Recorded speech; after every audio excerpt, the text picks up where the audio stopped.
আরে আস্তে, আরে একটু সাবধানে চলো। শিট, লিফটও এতদিন ধরে কাজ করছে না। আর এক সপ্তাহ ধরে আমিও দেখে যাচ্ছি যে এটা ঠিক হবে।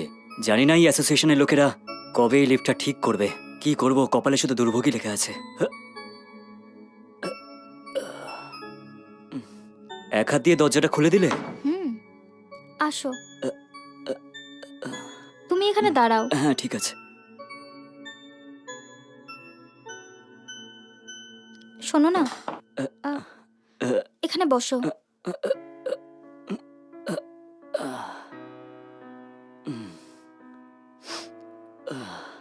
একটু জল দিতে পারবে তুমি আমাকে? হ্যাঁ, আমি এক্ষুনি নিয়ে আসছি।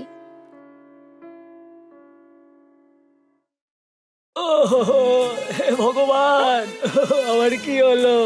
হে ভগবান, কি হয়ে গেল আমার? এবার আমি কি করব? কি করবো এবার আমি? আরে আরে, কি হয়েছে তোমার? আর সহ্য করতে পারছি না। কি হয়েছে তোমার? কাঁদছো কেন বলো তুমি? আমি কিছু বুঝতে পারছি না, তোমার কি কষ্ট হচ্ছে যার জন্য তুমি কাঁদছো? আমার দৃষ্টি শক্তি চলে গেল। জানি না আমি আর কখনো চোখে দেখতে পারবো কি না। আমি কি আর এই পৃথিবীর আলো দেখতে পাবো না? তুমি এরকম কথা কেন বলছো? তোমার চোখ দেখার পরে তো ডাক্তার তো তোমাকে বলেছেন কিছুদিন এরকম ভাবে ট্রিটমেন্ট করলে তোমার চোখ ঠিক হয়ে যাবে। তুমি চিন্তা করো না, ঠিক আছে? না না, আমার মনে হচ্ছে না যে আমি আবার দেখতে পাবো বলে। তুমি যদি এরকম করো তাহলে আমি কি করব? ডাক্তার তো কথা দিয়েছেন যে তুমি চোখে আবার দেখতে পাবে। তুমি যদি এরকম ভাবে কথা বলতে থাকো তাহলে আমি কি করব বলো? আগে তোমাকে নিজের উপর বিশ্বাস রাখতে হবে। নিশ্চয়ই তুমি চোখে আবার দেখতে পাবে, বিশ্বাস করো না। এই নাও, আমি তোমার জন্য জল নিয়ে এসেছি।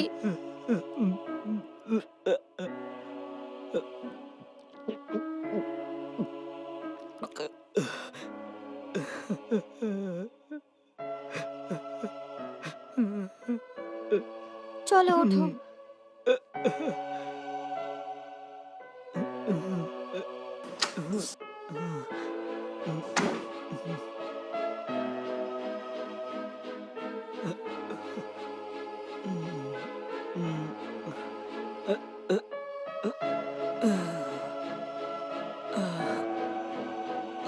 শুয়ে পড়ো।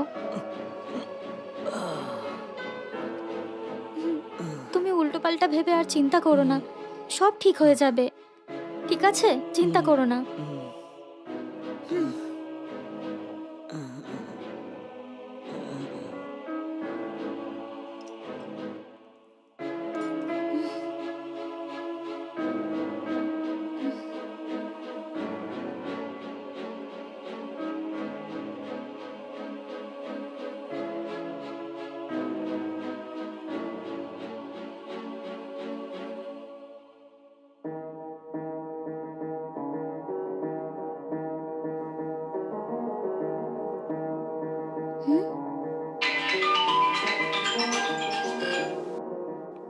হ্যালো, হ্যালো, কে?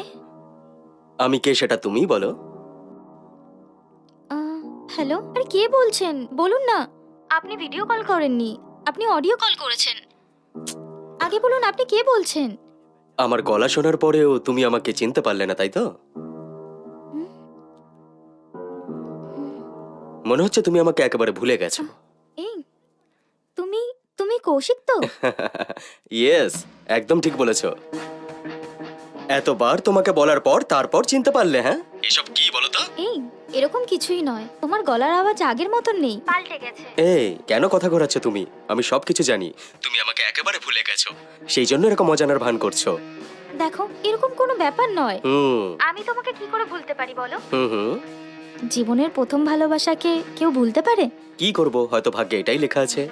তুমি দেখো, আমাদের দুজনের বাড়ির লোক আমাদের বিয়ের বিরুদ্ধে ছিল, সেই জন্য আমরা দুজন আলাদা হয়ে গেলাম। আচ্ছা, আপাতত তোমার লাইফ কেমন চলছে বলো? আমার লাইফ তো এখন ঠিকঠাক চলছে। আগে বলো, তোমার বিয়ে হয়ে গেছে? না, আমি এখনো বিয়ে করিনি।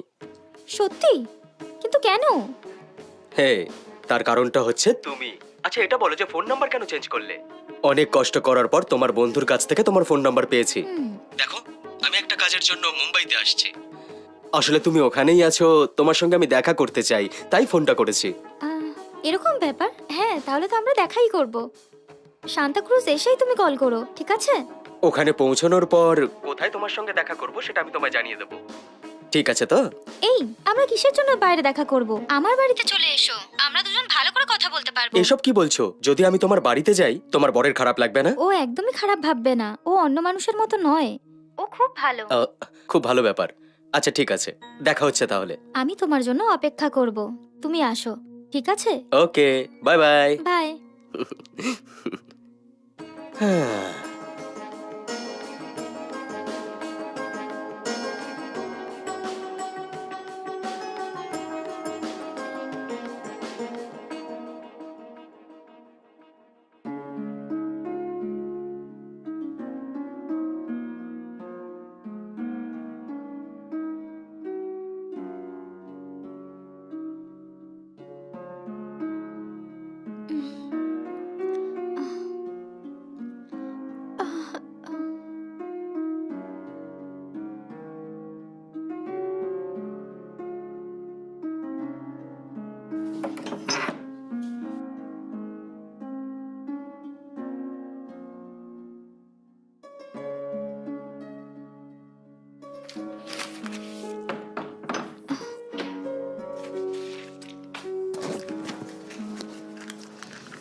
হাই, হে কৌশিক, কেমন আছো তুমি? হ্যাঁ, ঠিক আছো তো? আমি একদম ঠিক আছি, তুমি কেমন আছো?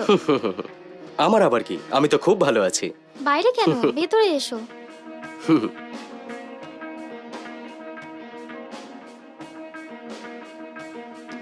চলো ভেতরে এসো, বসো। তুমি বসো, আমি চা নিয়ে আসছি। আরে সেসব পরে হবে, তুমি আগে বসো না এখানে, তোমার সঙ্গে অনেক কথা বলার আছে। আরে কথা তো পরেও বলা যাবে, আমি আগে চা নিয়ে আসি।